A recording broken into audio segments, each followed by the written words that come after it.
Hi everyone, Dr. Me from Pain Free and Fit. Today, a great video for those of you with lower back spondylolisthesis, L1, L2, L3, L4, L5, and S1. How to bench press without aggravating low back pain. Hope you enjoy.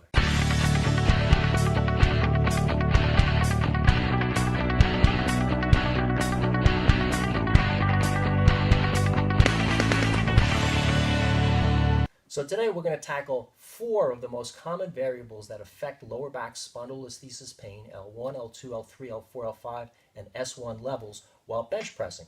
Remember, if you've seen any of the other videos on our channel concerning spondylolisthesis and working out or how to implement healing exercises to help with spondylolisthesis, we're always talking about how to find and maintain your neutral spine with your RPI, reverse posture isometric.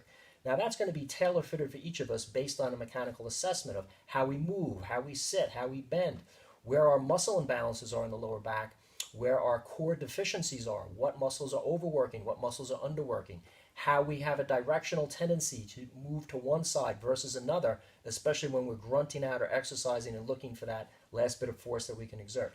This is all done through an assessment. If you haven't yet done so, work with a spinal advanced rehab specialist or take our free body analysis at painfreeandfit.com. That will at least get you started with learning what your body mechanics are, how they relate to your lower back pain. For me, I'm going to be holding my left hip down, left rib up, and engaging my left multifidus at L5. For you, you may have to do something entirely different. You may need to consider a rotational component because you like to twist your hips more to one side or lean your rib cage to one side. You may have a tendency with anterior or posterior pelvic tilt or translation posture, a problem not only with multifidus but perhaps internal and external oblique muscles or an overactive lat muscle. You need to identify all that before you do this or any exercise to help maximize your chances of avoiding lower back spondylolisthesis pain.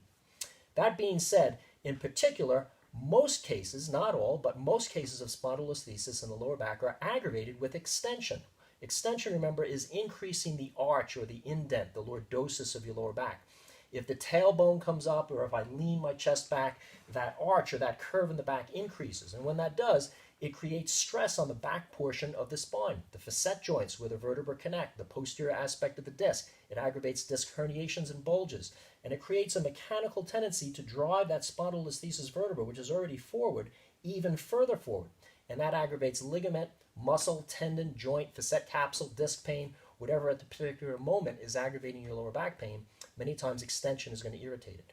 So we're going to try to identify these 4 variables with bench pressing to watch out for in the modifications to prevent excessive extension with bench pressing, because although many people don't realize it, spondylolisthesis can definitely be aggravated by improper bench press form. So let's tackle that. The first one we're going to cover is lordosis, or the curve in our back related to our foot position. The lower our feet are on the floor, or the higher the bench is from the floor, it's going to have a tendency to roll my hips slightly forward, called an anterior pelvic tilt or roll, and increase that back. If you put your hand under your lower back and feel the center of your spine, when your feet are up on the bench, you're going to notice that there's a flatter position for that spine. It's not going to be as arched. But the lower your feet go, there's going to be more of a tendency to arch or lift that particular curve or that lordosis. That many times is going to aggravate spondylolisthesis. The typical powerlifter setup, where you're going to bring your hips towards your shoulders and hunch your shoulders to your hips to try to increase that arch in your back, that also is going to irritate, because what does it do? It increases that arch that we have in that lower back, that lordosis. So to reduce this, we can put our feet up either on a power block or a stool. We can lower the bench, or we can put our feet simply up on the bench. That has a tendency to flatten the lower back, and as we bench now, you're going to notice there's a lot less of that curve in the lower back. And as you're grunting through your set and increasing reps, you'll have a lot less tendency to increase the arch. Remember, benching is all about the angle and the physics of trying to raise that barbell. It's a lot easier to push a bar forward and down. There's a range of motion and a leverage that we have there that is easier to push than if we do, let's say, a bodybuilding upper pec bench press where our bar is coming down more towards our neck. So when we're trying to grunt out that last set and we're pushing, if we push downwards, that's going to help us to avoid that extension. When the bar comes up like this and comes into our neck for upper pecs, you're going to notice if you put your hand in your lower back, there's more of a tendency to extend or bend backwards our mid-back as well as our lower back and increase that arch. So keeping your path of bar travel either straight up from the lower chest or slightly down towards the hips, like a classic powerlifting bench press, is going to help to decrease that load on your lower back. It's going to help to decrease that arch. Similarly, more of a close grip or elbows in bench press is going to have a tendency to take the stress off your lower back, because the wider that we grip and the wider we hold our elbows in particular out to the sides, more of a bodybuilding bench press where we're going to stretch the pec to a greater effect, whether the bar is landing mid-chest, low, or even high, you're going to notice the more your elbows travel out to the side, you're stretching the lat muscle, which attaches from your lower back to the shoulder. So when my elbow is in, the lat is in a shortened position. When my elbow is out, the lat is stretched. So if I have a tight latissimus, and that's part of my neutral spine and RPI problem, the wider I hold my elbows out, the more that lat's going to stretch, the more my lower back is going to be pulled by that tight lat, and the more it's going to want to arch, aggravating spondylolisthesis. So typically, either a 45-degree angle with your elbows or a close grip bench where your elbows are tighter in, if you have tight lat muscles, are going to help to reduce that chance of overarching the low back. Foot position is also important in terms of the width of our feet. If we have our feet wide apart, which is a classic way of trying to stabilize a big bench press, we're going to stretch the adductor muscles that travel from our pubic bone area on our pelvis down to our leg.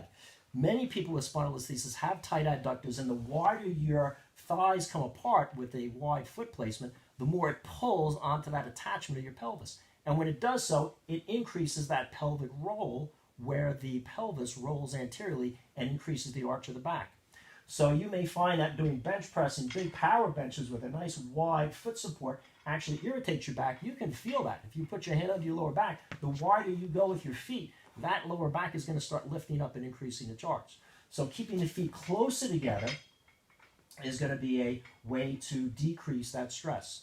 So let's keep these 4 tips in mind. Number 1, a narrower foot position that's not as wide. Number 2, a foot position that's not as low away from the level of the bench, either up on a block or on the bench itself. Number 3, keeping our elbows closer into us to reduce that lat pull. And number 4, keeping the bar path of travel mid-chest or low and avoiding a higher range of motion like upper pec bodybuilding training, because as you come high, you're going to notice there's a natural tendency to increase the arch of the mid-back as well as the lower back.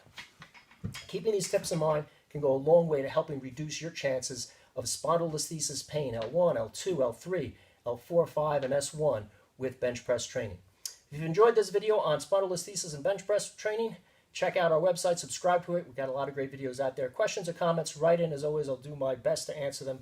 Thumbs up to help me share this valuable information with others. And remember, if you're looking for a program to help figure out what your body mechanics are, where your core issues are with muscle imbalances, how to correct them, how to tailor fit corrections unique to you into a progressive rehabilitative self-management exercise program, and how to get back into training heavy without hurting yourself, check out our Fast Track program for spondylolisthesis, available at painfreeandfit.com.